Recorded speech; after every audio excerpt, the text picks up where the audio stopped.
Welcome to the Blind But Not Broken podcast, a journey through resilience and perception, where every mile reveals a new insight.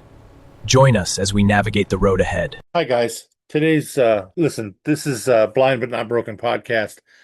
I'm your host, Junior, and today's episode is going to be a little different. I lost a very special friend a couple of days ago, and this is my tribute to her. Her name was Mary Harold. She's a woman who became my family over lots of years, and she's a really big sister to me. She was either 90 or 91. I can't remember exactly, but I got this phone call from her daughter who had been by her side in the evening, and Mary was laying in bed, and apparently she was going. And her daughter told her, she said, "Mom, go ahead and go to heaven." And Mary said to her, looked at her really weakly and said, really weakly, "I don't know that I'm going to heaven." That was Mary. Mary didn't realize how good she actually was. The phone call really tore me up. At least Mary had her daughter by her side when she passed. In the last moments, like I said, I don't know if I'm going to go to heaven. This woman was amazing. She was totally amazing. She had lived a really full life. So even though it hurts my heart that she's gone, I used to talk to her probably 2 to 3 times a week. I talked to her. We'd call each other. The story of how I met Mary is quite the story. Mary, I worked for a trucking company called Kaibab Transportation. It was a flatbed company. I was in my 20s, and I was up in Fredonia, Arizona. Fredonia is on the Arizona-Utah border.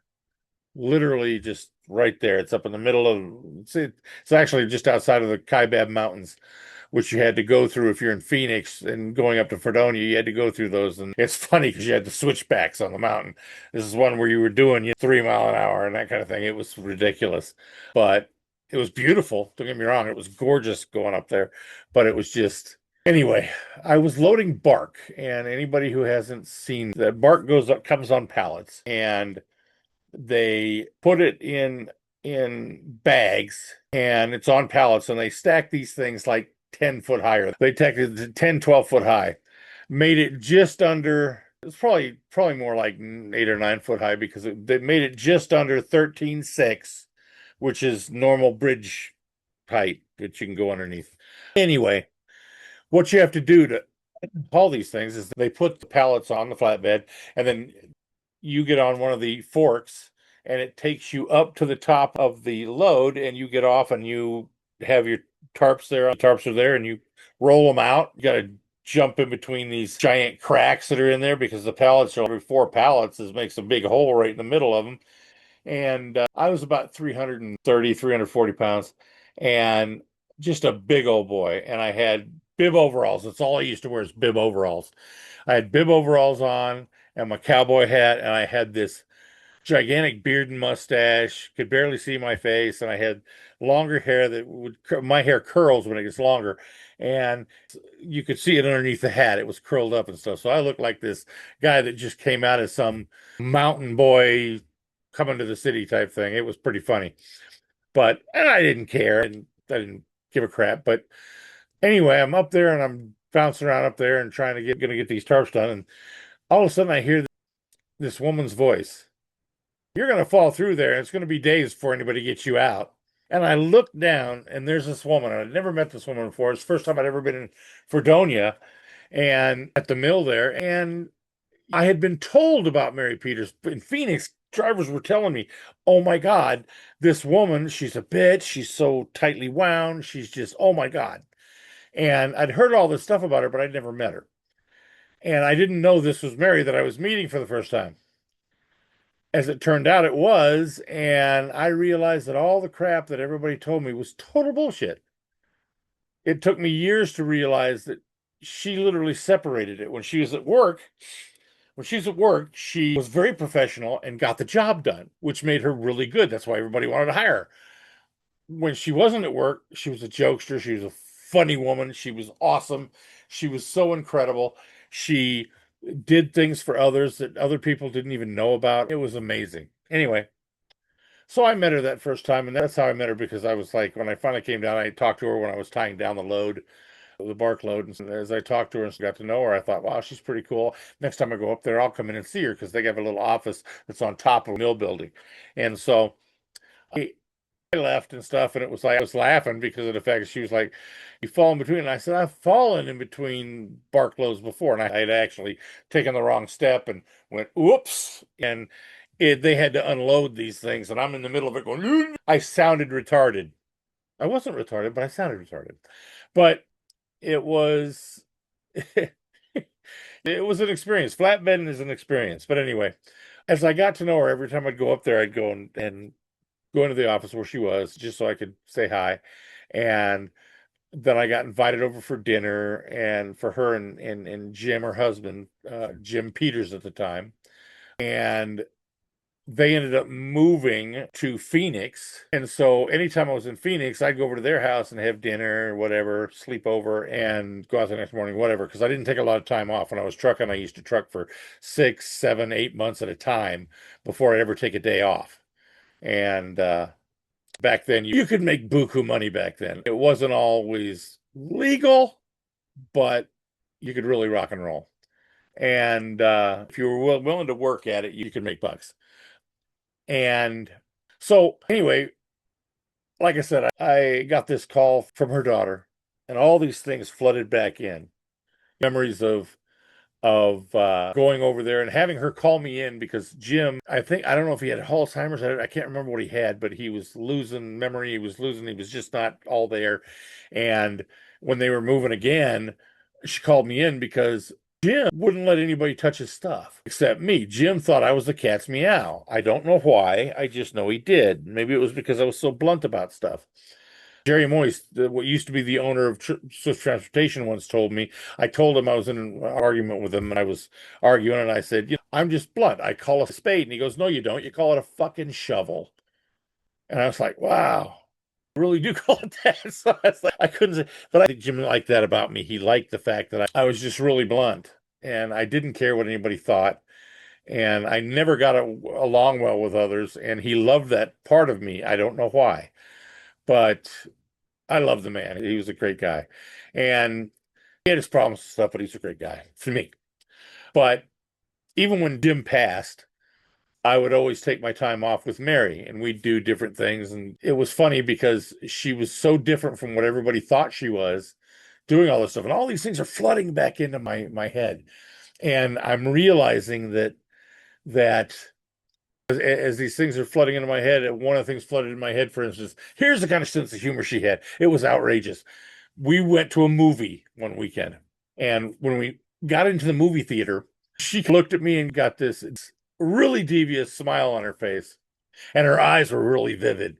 And so she got this really almost evil smile on her face. And she says loud enough for everybody in the movie theater to hear. She says, "Oh, there's room in the back. Let's sit in the back so we can make out."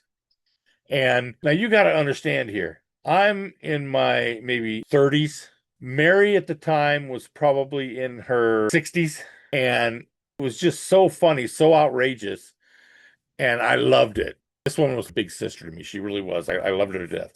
And I would do things like we would get my truck, and my truck had I had a huge radio. It wasn't a CB, it was like a ham radio in my truck. And I had huge antennas because I had to have a lot of power to power this thing. And but that's for another story. But anyway, I had these huge antennas. They went way up and they were spined and they had the whips at the top. And Mary, when I'd come in for a short period of time, would come out. If she saw I was there, she'd come out, she'd hop in the truck and we'd talk and stuff in the seats and stuff while I was, while I was weighing or whatever, we'd talk. And one of the things we'd do when she'd do that is we'd go over to park where everybody could see you. And then I would have Mary get in the back into the bunk and just sit there. And then what I'd do is I'd get back and I'd close the curtains in the front so nobody could see anything. And they had these handles in these trucks, and I would grab the handles and I would sway back and forth. So of course it looked like we were doing something. And Then I'd mess my hair up and she'd mess her hair up. Funny. It was just funny stuff because you come out of the truck, everybody would be like, oh, and it was like we enjoyed just screwing with people. And it was so funny because it was none of their business what our relationship was. I loved her. She was like a big sister to me, and I loved her to death. But we did so many things together, and it was such a blow, her daughter telling me this and all these things flooding into my head. And one of the things she told her daughter, again, she's sitting there, and she told her daughter, she told her daughter that she didn't think she was going to go to heaven. Alexa, stop. She didn't think she was going to go to heaven.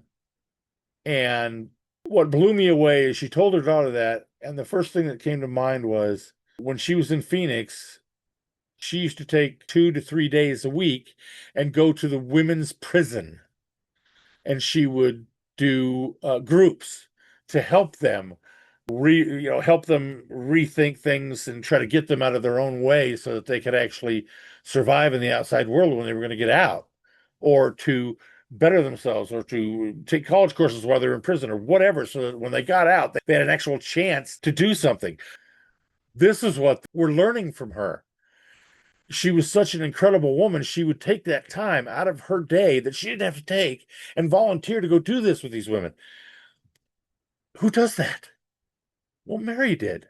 And she would do anything. Phoenix was my home base. When I was in Phoenix, that's where I stayed. She gave me a home that I didn't have. I had the truck. I had my brother and sister in South Carolina, Jim and Cindy Moon, and kids, Jesse and Sarah. I called her Poop. But anyway, those are different stories. But Mary knew about all these people, and it really made a difference in my life. She made a difference, two sides of her. She made that difference. And she made differences in so many people's lives. And then she had the audacity to think that she wasn't going to make it to heaven. I'm going to tell you now, she's an angel. Whether it's heaven or not, she's an angel. And she will look after people because that's who she was here. So definitely she will be an incredible entity wherever she happens to be. Her soul was so awesome. Not saying she was perfect, but her soul was awesome. And I loved her soul. I loved her sense of humor. I loved Mary. She got married late. She got married later and moved from Phoenix to Kentucky with a gentleman named Glenn Harold, and that was her name, Mary Harold, when she passed. It was she had with her daughter in New Mexico because things were going on, and I believe this is my belief. I believe that what she was doing, because she divorced Glenn, and it was like very long after she divorced Glenn, maybe a year, she was gone. I believe that she was getting away from people that she loved. I believe that she was trying to run. She wouldn't run from me because I wouldn't let her. I believe that she was just trying to make it easier on everybody because that's the kind of woman that she was, the soul that she was. But like I said, she went from being a friend to being my family, to being somebody. And I don't have a lot of family. I don't get well along with others. I just don't. I haven't my whole life. And I'm sure it has to do with my childhood, but you know what? So be it, whatever. But that woman, I would do anything for, and I would do anything with. She was incredible. And I know she's definitely in a better place. I know that no matter what. Her soul is free, and she can help people without them even knowing it now. And I believe that the bottom of my heart. The last words I ever said to her was, I love you, because that's what I say when I'm talking to people that I care about on the phone. The last words I tell them are, I love you. Doesn't matter if they say it back. I don't give a shit if they say it back. What I want them to know, if they never talk to me again, I truly love them. That's what I do. Anyway, Mary, I love you, and I miss you already. And I really hope that we meet again. From the bottom of my heart, I love you so much. Guys, don't let people that you love go away without you letting them know that how much you care about them, because you never know when it's going to happen. This came on suddenly. This happened suddenly. I talked to her the day before, I think, and everything was okay. And then the next morning, boom, I get this call. Really? Everything can change. Boo, same thing happened with him. And I did the video about Boo. If you want these full videos, by the way, they're in Patreon. The link is always in the bio. But amazing to me And somebody can be so awesome and think they're not deserving enough.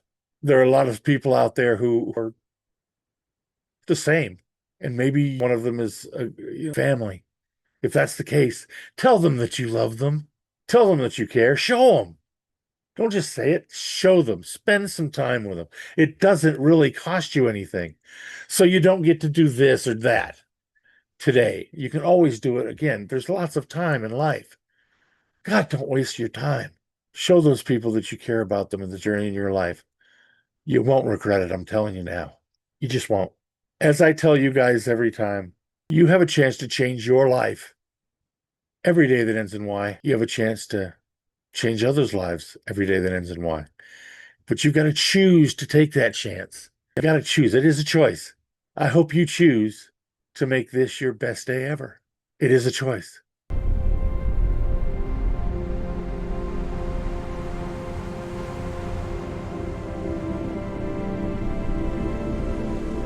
Mary, wherever you are, I love you. See you when I see you.